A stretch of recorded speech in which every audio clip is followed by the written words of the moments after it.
Hey nerds, Farmer Jesse here. Welcome to Growers Daily, your daily dose of ecological farming insight. It is Monday, July the 7th, 2025, and today we're talking about mulching around tomatoes in a tropical climate, and we're talking the fall garden. Yeah, now in July, we have to talk about it because it's coming right up in farmer time. Oh, and it's Feedback Monday. So let's do it.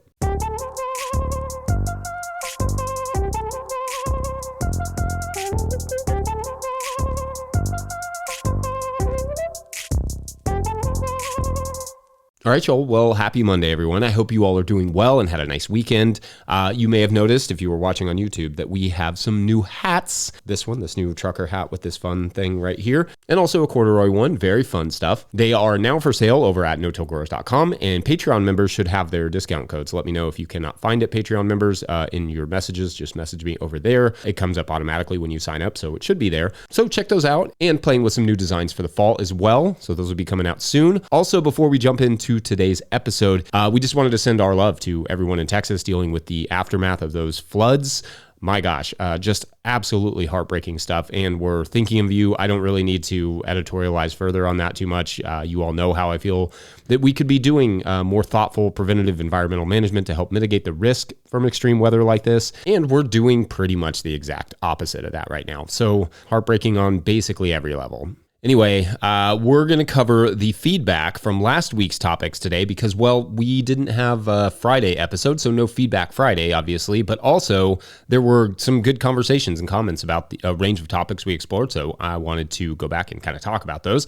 I get a lot of positive feedback about the feedback days, so, don't want to skip that if we can help it. And as a bonus, you will get 2 feedback days this week, so score. Last Monday, we discussed education and learning in context. You will remember that my basic argument was that we need to teach math, science, etc. more in context in schools to kind of get kids interested in it and help it stick in gardens and carpentry class and workshops, that sort of stuff. And there were basically 3 different types of critiques. 1 was people defending academia, kind of as is. 2 were people who were suggesting that carpentry, sewing, gardening, etc. should be learned at home.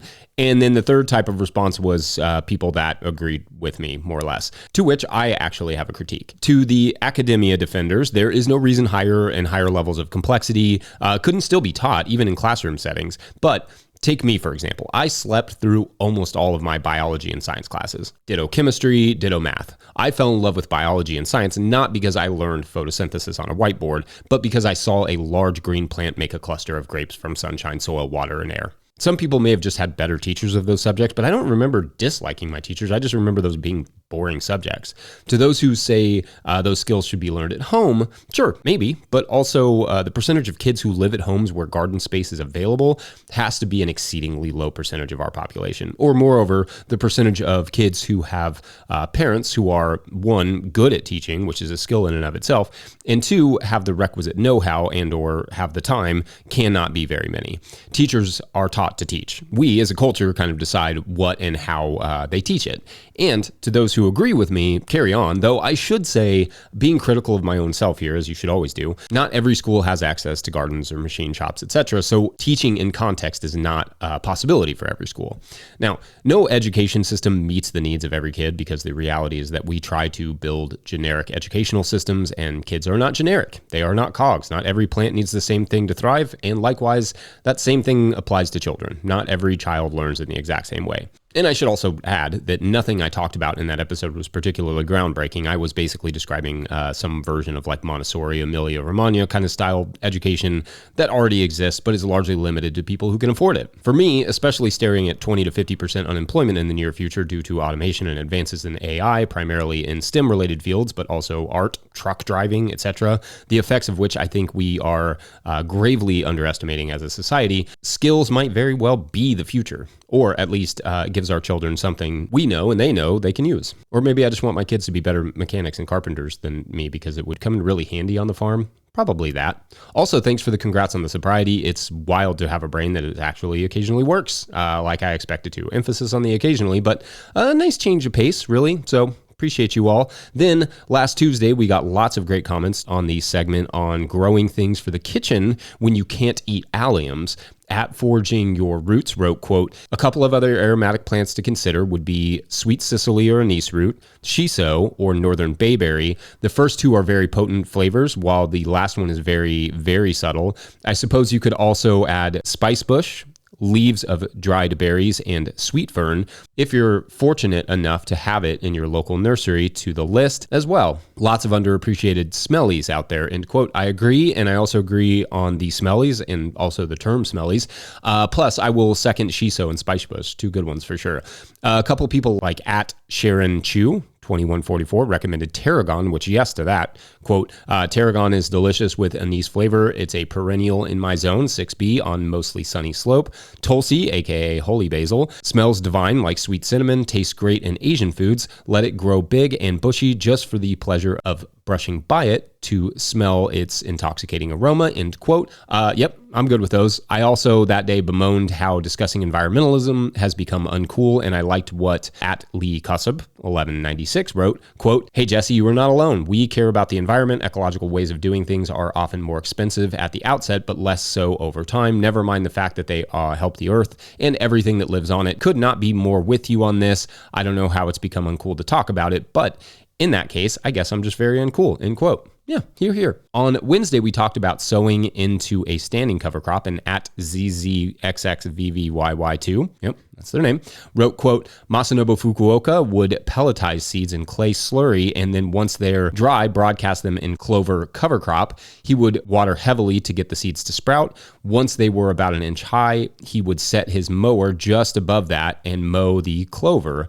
This would stunt the clover and open up sunlight for the new sprouts so they could grow up through the clover, perhaps give something like this a try, end quote. And what's funny is that the Fukuoka seed balls did come to mind when I was thinking about this, but you'd have to find a way to make it less, first of all, just make the seed balls themselves less labor intensive to do it on any sort of scale, like a soil blocker maybe capable of handling clay. I have tried similar things using compost slurries and the like, but not to quite the same effect. And also, clover's pretty aggressive. Like it's going to be hard to deal with that, depending on what you're trying to plant next. Also, I liked what at Darren McGann wrote, quote, I really like the addition of the clips of viewers' farms. Nice touch, end quote. And also, William Curry 185, who wrote, quote, just got to say, I really like the views from the different farms in 20-second snippets. Whoever thought of that is brilliant and good work. Thanks for the time, attention, and videos, Farmer J, end quote. Yeah, throughout the last week, we got great comments about the videos you all submitted, and I have enjoyed them too. I think we actually still have a few left that we will add this week, in fact, so be on the lookout for that. Maybe we will try to make that somewhat of a regular thing, if not someday weekly thing on the show, so that should be fun. Thank you all for playing along. Then on Thursday, we talked about seed storage option, and I liked this from at KPR, who wrote, quote, the way I store my seeds is I have a photo album and I slide the seed packets into the photo slots. They are in alphabetical order, except I have dedicated pages for flowers, tomatoes, and peppers.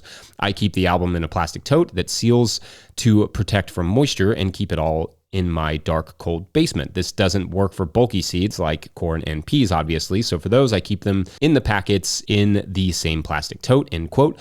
Thank you, and I love that idea. And I also liked this from at AlexBurns4568, who wrote, quote, big fan of using opaque photo boxes. Opaque manages light. The individual boxes are slightly larger than most seed packets, making them space efficient, and large cases that the boxes come in usually hold around 16 individual boxes. I place silica packets in the individual boxes to manage humidity, label everything, and you're good to go, end quote. So yeah, good options there. Now, I was also critical that day of fireworks, which I assume is where this comment came from, and so, or at least like what it's referencing from at Trev's Kiok 8295, who wrote, quote, I wish you loved your country as much as gardening, end quote. And with respect to this person, I think there's no greater act of love for a country than suggesting maybe we shouldn't pollute it. Change happens because our understanding grows. It does not have to be a bad thing. I'm not saying don't celebrate things, just change how we celebrate something so it's not, for instance, contaminating our air or water or disrupting migratory animals, torturing combat veterans, or any of the other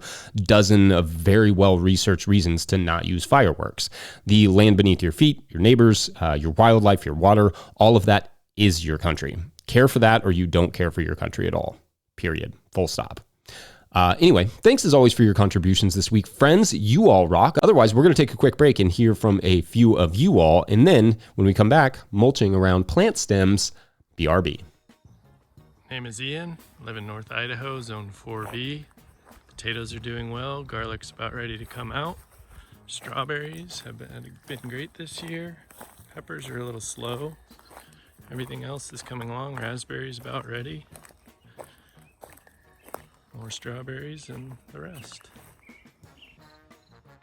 Good morning, Farmer Jesse. This is Jennifer. I live just north of Albuquerque, New Mexico, so I'm in the high desert, and I'm just a home grower. I only sell if I have a bumper crop. So this is my hoop house, and I hope you have a wonderful day. Thank you for your videos and your podcast. Today's episode is brought to you by Farmhand. If you're listening to this, you probably found 5 rare minutes to breathe. But what got pushed back further down the to-do list to make that happen? If it's your CSA newsletter, you're not alone. Farmhand's new newsletter builder was made for busy farmers. It automates weekly emails, drives add-on sales, and makes it easy to keep your customers in the loop without spending hours behind a screen. It launches this summer, but our listeners can request early access now. Visit farmhand.partners/no-till. That's farmhand.partners/no-till. All right, back to the show.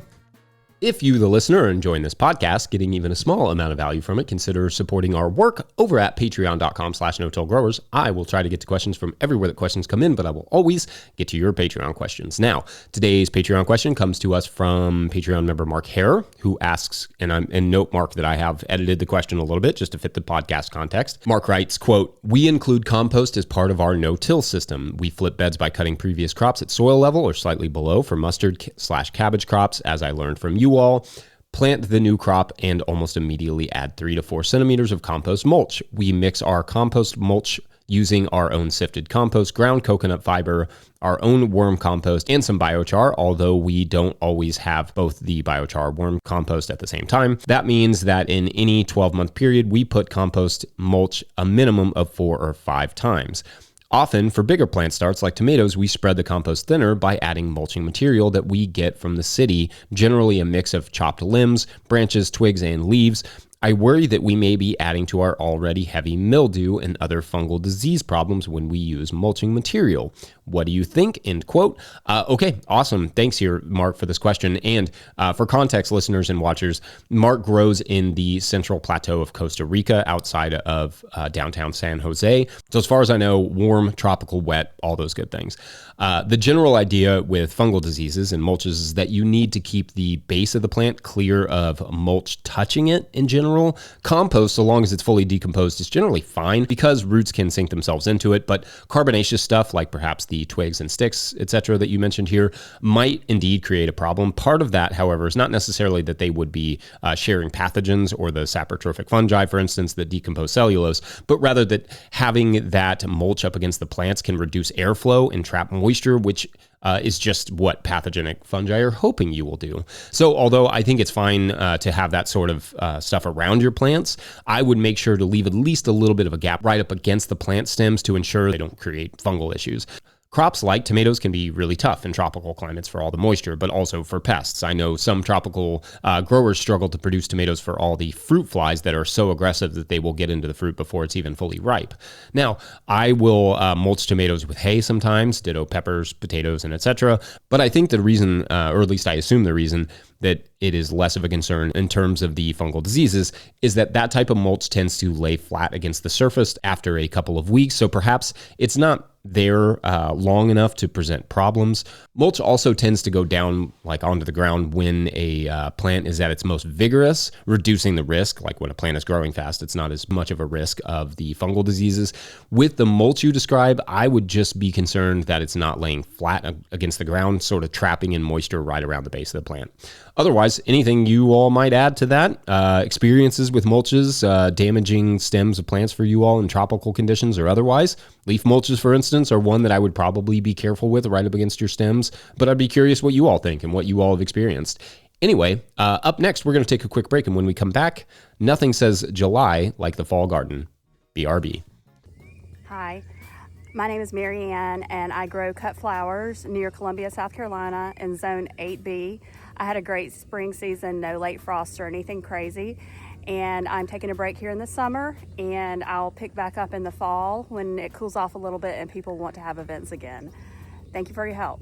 Hi, I'm Jasmine, growing in North Alabama, and right now the garden's off to a slow start. So I decided to take my time this spring getting things out, and then with all the rain, things are really just now trying to catch up.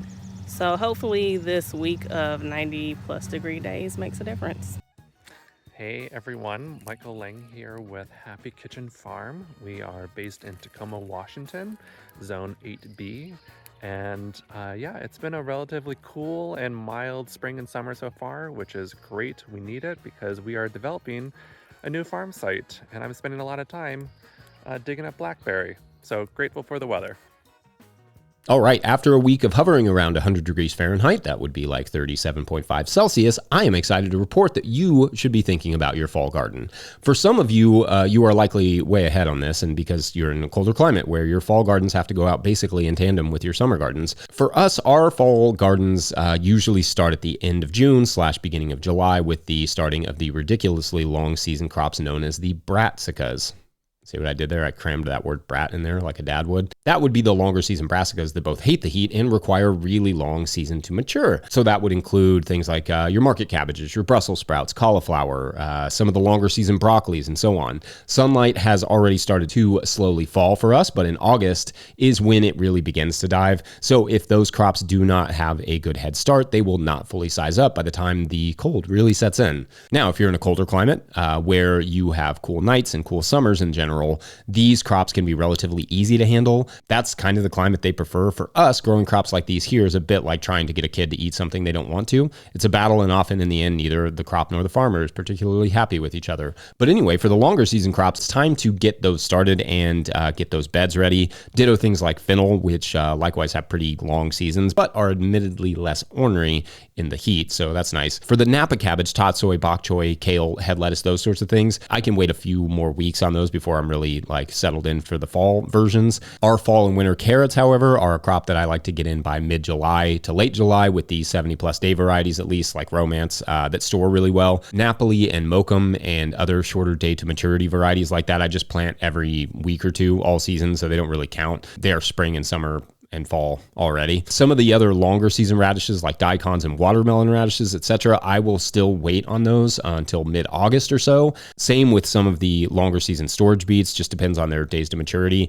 If it's a 50-day to maturity or less, I will wait until mid-August in my climate at earliest so they don't bolt and they get that nice fall flavor at the same time. Spinach falls into that category as well, but I usually do try to start some in cell trays in August by germinating it using the fridge to cool the seeded trays down for a couple days, and then I take them out at night. I described that in a video. I'll post that in the show notes. If the crop, whatever it is, it's like a 65 days to maturity or more, I try to get that in or started before the end of July. And if they are like 70+ days to maturity crops, pretty much now until the end of the month, I have to get those going. That may not make sense for everyone in every context, and please feel free to add your sort of guiding rules in the comment section for your context, but that's what works here. I find the heat is the hardest thing to deal with in terms of fall crops for us because with the heat comes stress, and with stress comes pests and or diseases.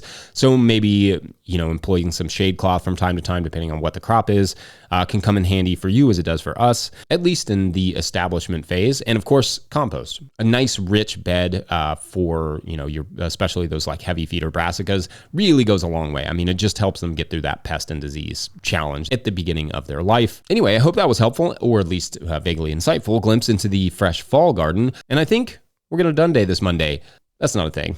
I don't even know if I like saying it. But anyway, don't forget, No Till Growers is now officially a nonprofit 501c3, so donations are tax deductible and greatly appreciated. Please make sure to like and or subscribe and or follow wherever you're getting this podcast. That's an easy way to help us out.